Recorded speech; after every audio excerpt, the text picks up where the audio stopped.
A dog. You see more action here by Avery Johnson. You know, he runs it in, but he was down before he went in. Edward gets a 1 yard touchdown. They overhyped him again. And as you can see, it was relentless situations after relentless situation. That shouldn't have been a touchdown, but ref lets it go. Right there, Shador comes back and Shepard redeems himself.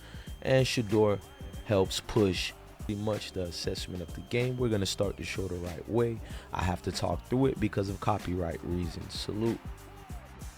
Can you just evaluate how you played tonight and maybe what you felt like? Played all right. There's definitely some sacks, I shouldn't have took. Definitely some reads, I got to make. So overall, we didn't get the result that we wanted. So, of course, as a quarterback, that's going to go on you. So I just got to assess. Watch the film and see, where I could improve then. Because I don't think anybody ever plays a perfect game, especially how I played today. It wasn't perfect at all.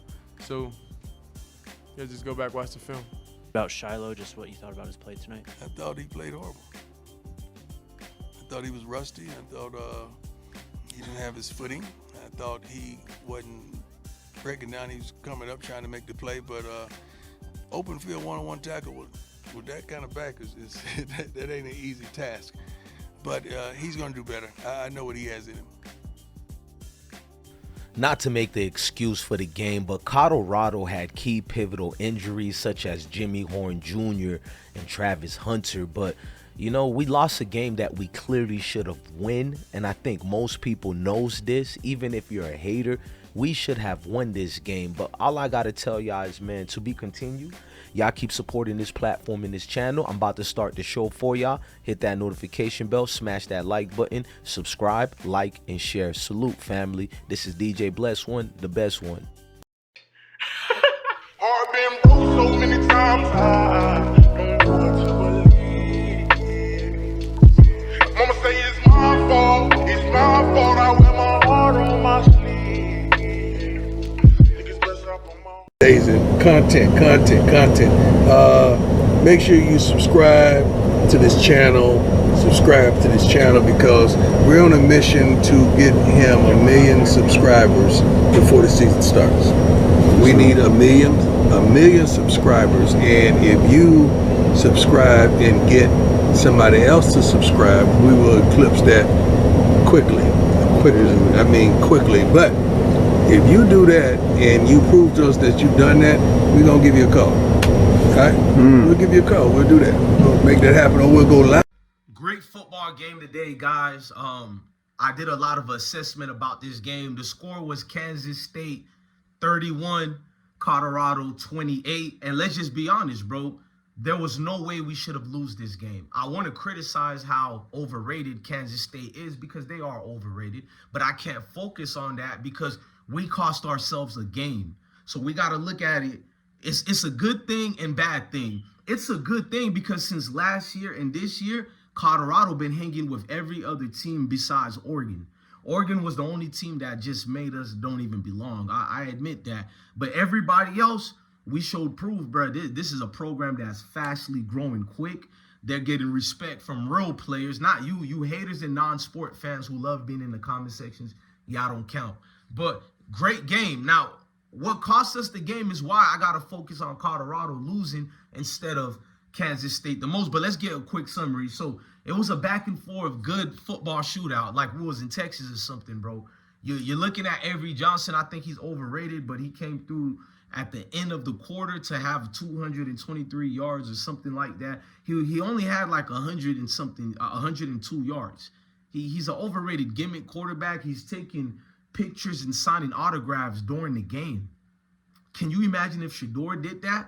But I did a separate video about that. Go check that out. Or maybe, I don't know which one of these videos are going to be uploaded first. But Colorado was progressing with the receivers. You got to remember, Travis Hunter, early in the game, we scored first.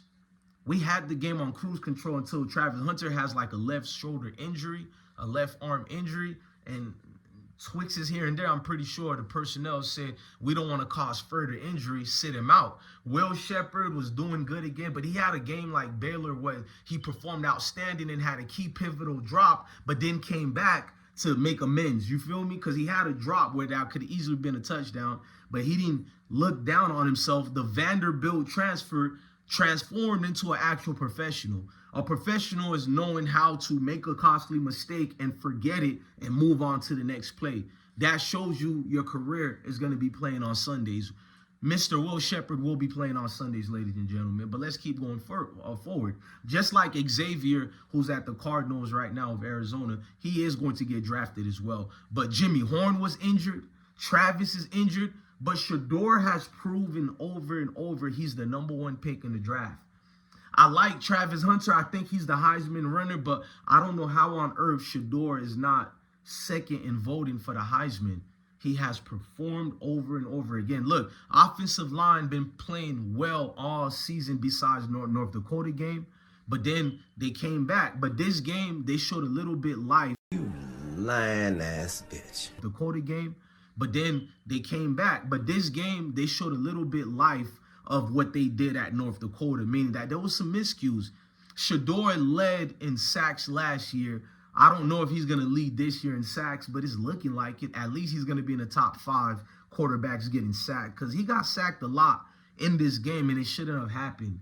I think we're going to fix this because the offensive line also protected him at times, but this is Shedeur moving as a professional and not arguing with his players and understanding that is a rivalry game for some reason. Every game we play is a rivalry game. Let's just be real. It's a Super Bowl for the other opponents. Avery Johnson doing the Deion Sanders 2-step when he scores a touchdown. Overrated quarterback Dylan Edwards. He scored a 1-yard touchdown. He pretended it was a 30-yard gain. Like, act like you've been here. You performed better for us when you played for us. You were a Heisman candidate at the start of the first 3 weeks of the college season last year. Why are you pretending that it's your first touchdown ever? This is your 8th touchdown of the year. But I get it. It's against Colorado, who all of y'all said he don't have no beef. But he's doing the Shedeur pose and all this because it's personal. He played a garbage game today. They barely used Dylan Edwards. But I did videos about that already. Facts. 21 yards rushing, 27 yards passing. But yet you got actual talent and the coach still doesn't want to utilize you. Then he started giving the rock to the freshman. Shout out to DJ Giddens as well. I think he's a senior this year who's going to be an NFL draft pick. But let's fast forward. Colorado is down by like 10 points at this point. 2 touchdowns. And it looked like it was away. But if you're a Colorado fan, you know they always improve. That's one thing about Colorado football. When a game is on the line, something snaps in these young men and they race forward. You know what I'm saying? And I like what I've seen. This game against Kansas State lets me furthermore know we should be good for the year. We will win 8 games or more this year. We will be playing in a pivotal bowl game. All them Florida recruits is coming down to Colorado. You've seen all them. We're going to get Juju. And we're going for that Texas stud. I think it's Keelan. His name is. He's 6'3", I think 193 pounds or something like that. You know, he's a quick twitch quarterback, and he has an accurate arm. So you got guys wanting to play, bro, because you can look at Colorado and see what Deion is building. I have no hate for this game, but I do say that I did a video about Shiloh. I think Shiloh was tripping today as far as he's not adapted back in game shape. He's not. He's been injured. That North Dakota game, I criticized him as well because he's not the Shiloh we knew. He always looks for the big hits, but it's like, bro, you got to wrap up. This game, he was not wrapping up properly. He was having a dogs tinkering with his cars and motorcycles. Goes back in the house. So he's somebody that you look and you look away because he's not doing nothing but the average stuff. You see what I'm saying? There's nothing exciting about him. Well, until the day. What was the reaction on the girls' faces? I can't imagine to see the sunlight, to be around people. I knew something was wrong when a little pretty white girl ran into a black man's arms. Something is wrong here. Dead giveaway. Dead giveaway. Charles, thank you very much. Dead giveaway. Thank you very much for your time. And either she homeless or she got problems. That's the only reason why she run to a black man. Charles, thank you for being there, man. Charles Ramsey, neighbor, heard the screaming.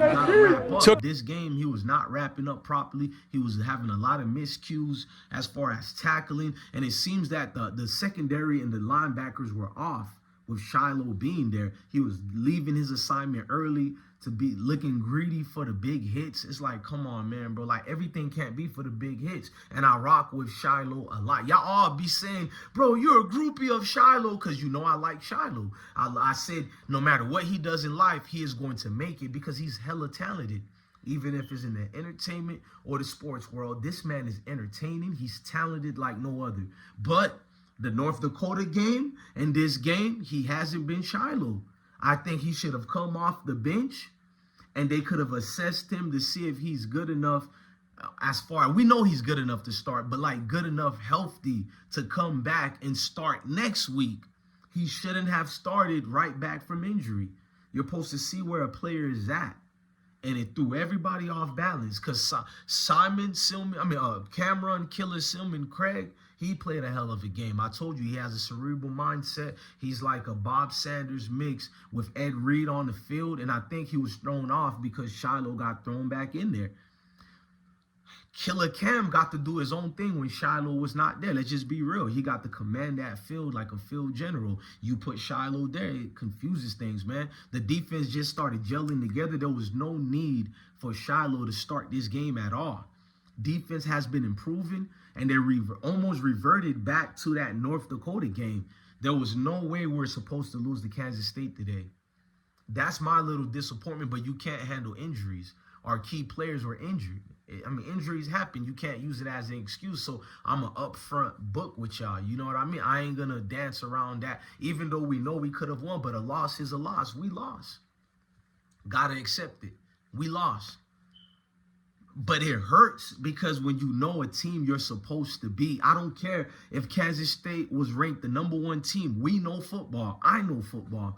This team shouldn't even be able to compete with us like that. DJ Giddens is the superstar of Kansas State. Nobody else. Without DJ Giddens, Kansas State he's been saving them. Games after games after games, DJ Giddens have saved Kansas State. It's not the coaching skills of Chris Kyman, because he does tricks like making fake injuries to slow down the momentum of the opponents. He's been doing this last year. He did it against Tulane. He's now doing it against Colorado. He's a gimmick coach. When he's losing, he reverts to being a dirty coach. But fast forward, it's not Dylan Edwards, who's barely used. He's a do-boy over there. Like, come here, scrub. Go do this for me. Go do that. These are factual. Debunk what I'm saying.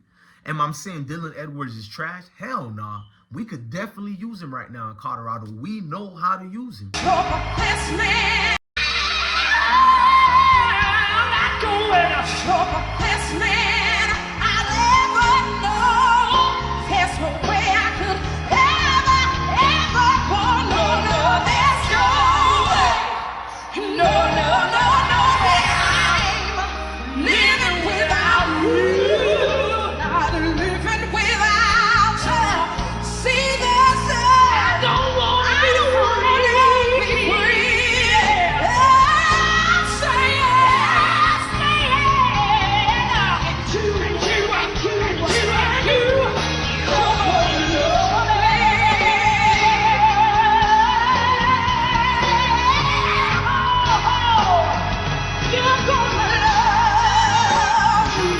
Trash? Hell nah. We could definitely use him right now in Colorado. We know how to use him. Kansas State doesn't know how to use Dylan Edwards, that is. You don't want to hear me say the truth about that. It is what it is, man. It was a great game. I seen Kevin Durant and all these celebrities there. I'm not trying to hate, but I just feel like enough of the theatrics of these type of celebrities, bro. I've always been honest. Deion is already the GOAT enough where we don't need that. But if we have it, then so be it. If that makes players get recruited to see them, I welcome it. You know what I mean? I just know us real supporters, like, we live and die this football thing, even if it's not Colorado, even if you're a Kansas State fan, if you're a Nebraska fan. I'm going to be fair. People live and breathe this. We're not talking about the groupies, the fake fans, or the haters. We're talking about thorough football fans. We live this every day. So when I'm looking at some of these athletes who are coming, are you just looking for your moment? Some of y'all look like y'all wasn't even watching the game, just yapping. I mean, you got this great game against Kansas State and Colorado football. two good teams. It was a good football. Like, I want to be mad about a lot of stuff, but I couldn't. I had great football watching my kids play. Then I had great football in college games today. You feel me? Ohio State is overrated, by the way. And Will Howard, don't say his name in the same breath with Shedeur anymore. I told y'all, he's an overrated quarterback, but we'll get to that later. See what happens when you play cupcakes too much? I think both Kansas State and Colorado football will dog walk Ohio State. I told you. After watching Colorado play Kansas State, I'm even more further thinking both teams will run over Ohio State. That's a fact. Deal with it. Don't get mad at me. Don't get mad at me, bro. I'm just out here just to preach and profess the words of the Most High. That's all I do, bro. I'm still going to rep the brand. I was proud of my boys today, man. It's nothing to put y'all heads down, man. Great football. You know what it's going to look when people look at the wins and losses? They're going to say to themselves, damn, this is a real football team. A football team that scares us a little bit. When we play other ranked opponents again, even this year or next year, they're going to look at those wins and losses and go, damn, them boys know how to handle themselves, though. Definitely, bro. So what we're saying to you guys is, and I know my eyes are bloodshot red, but we're not going to get into that conversation, but I feel good. I feel like Deion Sanders has been doing a great job along with Pat Schumer, along with Robert Livingston, like just all the defensive personnel such as Warren Sapp and all the other staff members, all the personnel on the offensive side of things, special teams. It was great to see a team do good and lose, and you can't really be mad at them. That's when you know you got a football team, because there are teams that lose in ways that make you rip out your hair and pull out your hair type ish. There are teams that lose in a way where I see the jealousy and hate. I see the jealousy and hate. Fuck that shit, you gon' be straight. Hold up, bitch. I see the jealousy and hate, but I got shit up on my I see the jealousy and hate. Ways that make you rip out your hair and pull out your hair type ish. There are teams that lose in a way where you never want to support them anymore. But this team shows you like they're here to stay, man. Colorado's going to be a problem for a long time. And even if Deion Sanders should leave, they've been relevant in the face of football for so long now that it's going to take for the next 8 years to 10 years for them not to be. This is after Deion Sanders if he leaves. It'll take if Deion Sanders leaves, even if he retires 20 years later, it's going to take another 10 years to 20 years after that for them not to be relevant anymore, because that's how much they kicked in the doors open and showed a new way of things on how to do it. You got well-off media and all these other people who's showing you the standard on how to recruit, how to get the transfers, or how to make a visible team more profitable. And that's what's going on. But, man, great football game. I hope I didn't over-critique too much. I'm just a fair dude. You'll never see the other teams do the same thing. Only us Colorado supporters, we keep it trill. We don't lie, even if we got to tell the truth about our teams. But with them, let them. Their team can lose 20 games in a row. I know it don't make sense, but they don't make sense. They can lose 20 games in a row. They'll still tell you, we still the truth. We the proof. Like, boy, stop, man. And that's what I got to deal with, man. So we don't talk to brick walls over here. Don't ask why I speak to people a certain type of way, because I only take certain type of trollings. But when it's football, who wants to deal with trolls? Let's get in a real football conversation. They don't do it. They prove me correct every time. They just know Colorado is playing. They don't even know the team.